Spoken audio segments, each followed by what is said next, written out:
तो एकनाथ शिंदे ने आपसे कब संपर्क किया? एकनाथ शिंदे जब महाराष्ट्र की बॉर्डर से बाहर चले गए तब उन्होंने मुझसे संपर्क किया। उन्होंने कहा मैं निकल चुका हूँ। मैंने कहा मैं हूँ, चिंता मत करिए, निकलिए। और वो निकल गए। अब देखिए, वो निकल गए, बारात सज गई, घोड़ी आ गई, घोड़ी को चना भी खिला दिया। दूल्हा देवेंद्र फडणवीस को होना था, लेकिन शिंदे जी बैठ गए कुर्सी। नहीं, देखिए, ये बात मैं बहुत साफ शब्दों में कहता हूँ कि जिस समय ये सारी चीज़ें हुई और ये ध्यान में आया कि अब ये सरकार जाएगी, उस समय पहले ही दिन ये तय था कि शिंदे जी ने इतनी हिम्मत के साथ ये सारा जो काम किया है, ऐसे समय उनको ही मुख्यमंत्री बनाया जाना चाहिए, क्योंकि उनके साथ में जो लोग आए हैं उनको भी कॉन्फिडेंस मिलना चाहिए। इसलिए पहले दिन से तय था कि मुख्यमंत्री शिंदे जी ही बनेंगे।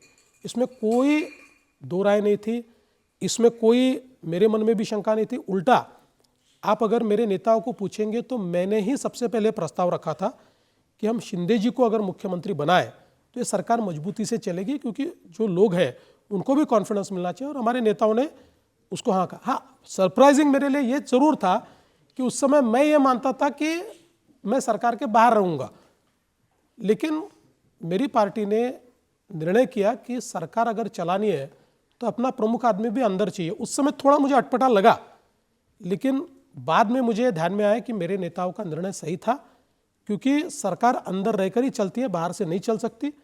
और मैं अंदर गया, इसलिए मजबूती के साथ वो सरकार चला पाए और वापस चुनकर आ पाए। लेकिन अब जब चुनाव हुए तो शिंदे जी को बड़ी उम्मीद थी कि उनको फिर से मुख्यमंत्री बना दिया जाएगा, आप फिर से डिप्टी चीफ मिनिस्टर बन जाएंगे। शिंदे जी राजनीति को समझते हैं। जहां 145 मेजॉरिटी के लिए लगते हैं, 145 के चलते अकेले बीजेपी के 137 सीटें चुनकर आई। तो शिंदे जी ये समझते थे कि भाई जिस पार्टी की अपने अकेले के बलबूते पर इतनी मेजॉरिटी आई, वो पार्टी अगर अब अपना चीफ मिनिस्टर नहीं बनाएंगी तो उसके कार्यकर्ताओं में भी एक प्रकार का गलत संदेश जाएगा।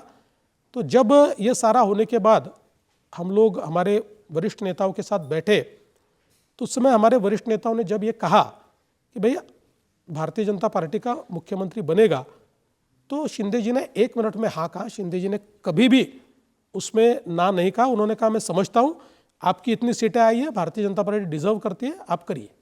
अब शिंदे जी तो कह रहे हैं कि मुझे हल्के में मत लेना, मैं तांगा पलट दूंगा। वो मुझे नहीं कह रहे, वो उद्धव जी को कह रहे हैं। उनका टांगा पलटी क्या, उनको कहते हैं। नहीं, उनका तांगा तो बहुत पहले पलट चुका, उनके तो सब घोड़ा भी भाग गया, अब तो इस वाले तांगे में नहीं। अभी बार बार उनको ही बताते रहते हैं। वो अभी भी वो कभी कभी हल्के में ले लेते हैं शिंदे जी को, तो वो याद दिलाते हैं कि अभी भी टांगा पलटी करने की मेरी ताकत है। देखिए, आजकल हम तो ये सुनते हैं कि शिंदे जी नाराज हैं, इसलिए आप उद्धव जी को ऑफर दे रहे हैं इधर आ जाओ।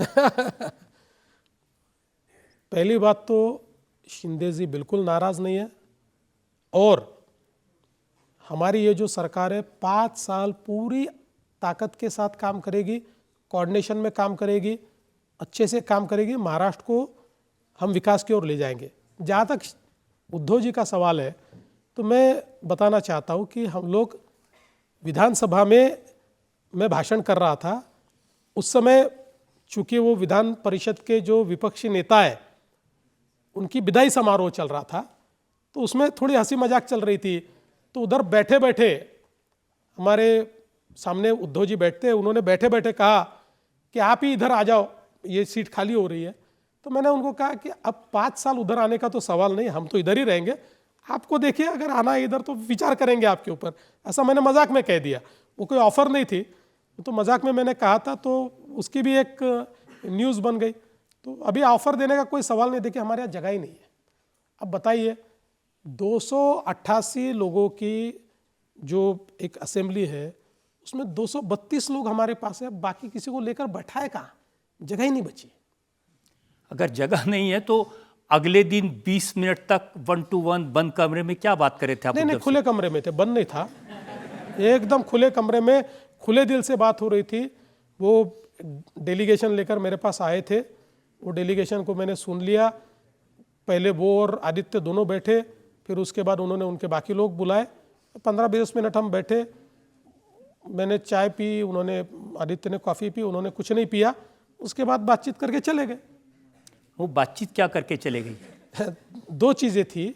एक, उनका कहना ये था कि वो विधानसभा में विपक्ष का जो नेता है उनके पास संख्या नहीं है, तो कह रहे थे संख्या न होते हुए भी हमारा विपक्ष का नेता बनाइए, ये उनका डेलीगेशन था। और दूसरा, वो एक किताब मुझे देने को आए थे, जिस किताब में अलग अलग लोगों ने जो न्यूज़पेपर में लेख लिखे थे 3rd लैंग्वेज के ऊपर, तीसरी भाषा कौन सी होनी चाहिए इसके ऊपर या नहीं होनी चाहिए, उसका किताब देने को आए थे मुझे। एक्चुअली जब से एकनाथ शिंदे और अजीत पवार टूटकर आपके पास आए हैं, तब से लगता है कि आप किसी पर भी ये जादू कर सकते, कोई भी आ सकता है। नहीं, देखिए, मैं एक बात आपको कह सकता हूं कि महाराष्ट्र की राजनीति में मैंने ये ज़रूर हमेशा समझा है कि अपोजिशन के लोग मेरे वैचारिक शत्रु हैं, वो कोई या वैचारिक विरोधक है, मेरे शत्रु नहीं है। इसलिए व्यवहार के तौर पर मेरा सबसे व्यवहारिक संबंध है। लेकिन इसका मतलब ये नहीं है कि अब कोई पार्टियां बदलेगी, अब यही चलेगा, यही कॉम्बिनेशन चलेगा, इसमें कोई बदलाव नहीं आएगा। अब ऐसा नहीं होगा कि किसी दिन शिंदे जी के पेट में दर्द हो जाएगा, वो ठाणे चले जाएंगे अपना इलाज कराने के लिए? नहीं, मुंबई में अच्छे हॉस्पिटल हैं और अभी आजकल उनके पेट में कोई दर्द नहीं है। पब्लिक में जो सवाल हो सकता है। आपको लगता है उद्धव ठाकरे अब पार्टी से सर अलग होंगे, आघाड़ी पार्टी से, महाविकास आघाड़ी हाँ, छोड़कर? महाविकास आघाड़ी पार्टी से। देखिए, उद्धव ठाकरे जी कुछ भी कर सकते हैं, वहाँ रह भी सकते हैं, अलग भी हो सकते हैं। उद्धव ठाकरे जी एक ऐसे व्यक्ति है कि जो क्या निर्णय लेंगे ये कोई बता नहीं सकता। कई बार तो मुझे लगता है वो खुद भी बता नहीं सकते कि वो क्या निर्णय लेंगे, क्योंकि वो ऐन वक्त पर निर्णय लेते हैं। तो इसलिए अभी तो मुझे लगता है कि वो वहाँ रहेंगे, लेकिन मैं पूरे विश्वास के साथ नहीं कह सकता, क्योंकि वो अपने निर्णय खुद लेते हैं। देखिए, सारी बातों को जोड़ के देखते हैं ना, विधानसभा में आपका मजाक, फिर अकेले में उनसे मीटिंग, फिर उनका महाविकास आघाड़ी के बारे में कुछ कहना, तो इसका मतलब है कि कुछ तो हो रहा है देवेंद्र फडणवीस और उद्धव ठाकरे के बीच में। नहीं जी, उन्होंने तो ये कहा कि महाविकास आघाड़ी नहीं, इंडिया आघाड़ी की बैठक होनी चाहिए, और वो गए ना इंडिया आघाड़ी की बैठक में। उन्होंने डिमांड की कि इंडिया आघाड़ी तो इतने दिनों से मिली नहीं, चुनाव सारे इतने हो रहे, तो उनके कहने पर तो इंडिया जो अलायंस है उसने, वो इंडिया अलायंस ने वो अपना ये बुलाया, बैठक बुलाई, और इंडिया अलायंस की बैठक में जाकर उन्होंने वहाँ बाकायदा सब लोगों से बातचीत की, भाषण किया, तो इंडिया अलायंस में है वो। आप कह रहे हैं कि आने वाले दिनों में महाराष्ट्र की राजनीति में कोई बड़ा उथल पुथल तूफान आने की जरूरत नहीं, अभी तो मुझे दिखाई नहीं पड़ता, सारे तूफान हमने रोक दिए। जिस समय मैं लीडर ऑफ अपोजिशन बना था और मेरा बड़ा मजाक उड़ाया जा रहा था सामने वालों से, उस समय मैंने कहा था, मेरा पानी उतरता देख मेरे किनारे पर घर मत बसा लेना, मेरा पानी उतरता देख मेरे किनारे पर घर मत बसा लेना, मैं समंदर हूँ, लौट कर जरूर आऊँगा।